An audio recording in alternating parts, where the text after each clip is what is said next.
Welcome Geometry to your first video of the year. Please remember, if you want to write any of this information down, feel free to push the pause button.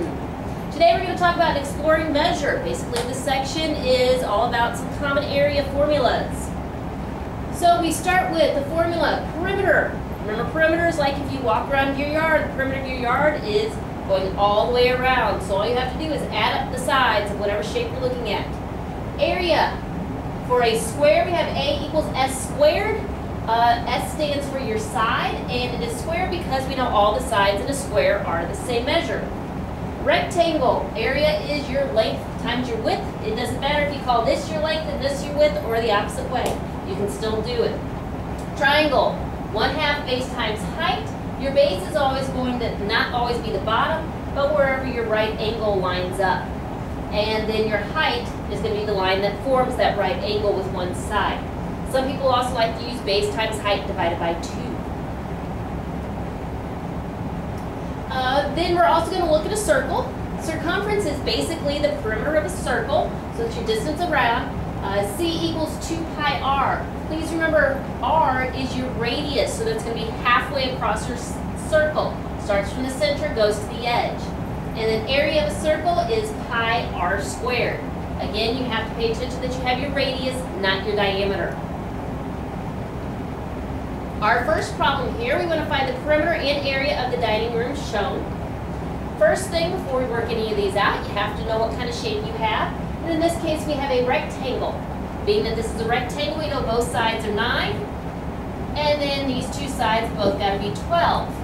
So for perimeter of the rectangle, 12 and 12 gives me 24, plus 9 and 9 gives me 18. So that's going to be 42 feet.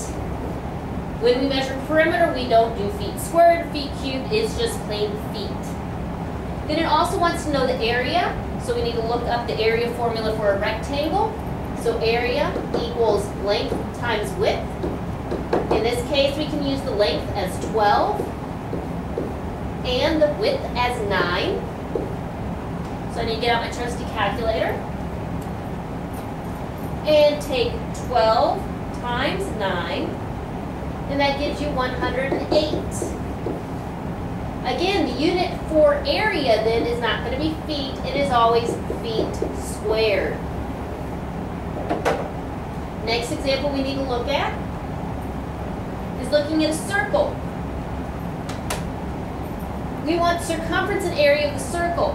Well, our circumference is 2 pi r for that formula. Your area is pi r squared. You need to remember that r stands for radius, which is halfway across. Well, in this problem, because the line goes all the way across the circle, that is representing your diameter. So we need to think, well, we're starting from the center of the circle going to the edge. It's going to be half of that 18. So my radius is going to be 9. So circumference would be 2 times pi times radius, which in this case is 9. Now I would like you to use 3.14 for pi when you type it in the calculator. So you need to put in the calculator 2 times 3.14 times 9. And that gives me 56.52. For unit, circumference, remember I said is like perimeter, so I'm not going to square unit, it's just going to be inches. When I do the area,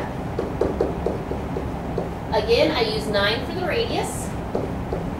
Now, a common error I see when we do pi r squared is people take 9 times 2 when they square.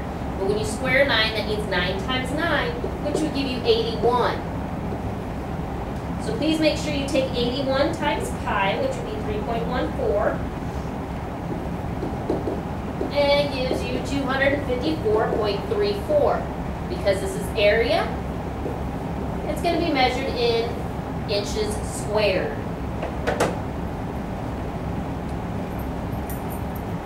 Last example here I want to talk about is something we called a composite shape, which means I have two shapes put together. So if I want to find the perimeter and area of this object, let's start with the perimeter. I need to tear this thing down into the shapes I know. I know I have a rectangle here, and this is supposed to be half of a circle. So I want to go ahead and find all the measurements for my rectangle. So because that's 10, I know this one's got to be 10. I'm also missing the measurement from the bottom to the top of the rectangle. Because I know the radius of my circle here is 3, that means from the bottom to the top, which is the diameter of the circle, would be 6. So that means the height of that rectangle would be 6. So I also need the outer part of my circle, which, please remember, we discussed that circumference is the same as perimeter. But because it's only half a circle, I need to divide that by 2. So circumference of the circle would be 2 times pi times 3, and then I'm going to have to take that and divide by 2. Again, divide by 2 because this is only half of a circle.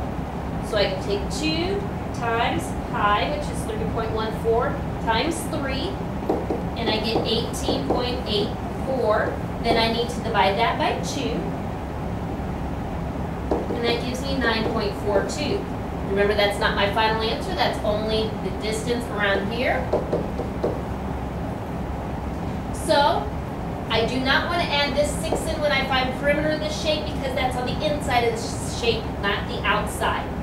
So I have the 6 here for my perimeter, plus the 2 10s, the top and the bottom, which would give me 20. I'm adding these, plus the 9.42. So 26 plus 9.42 gives me 35.42. And since there is no unit, I'm just going to leave it as 35.42. Last thing I need to do is find area. Area of the rectangle. So I'm going to put A with the R down there, so you know that's for the rectangle. Would be 6 times 10, because that's the length times the height, which would give me 60.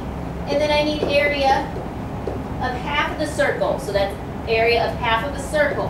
So I'm just going to add in 1/2 times pi times the radius of this thing, remember, is 3.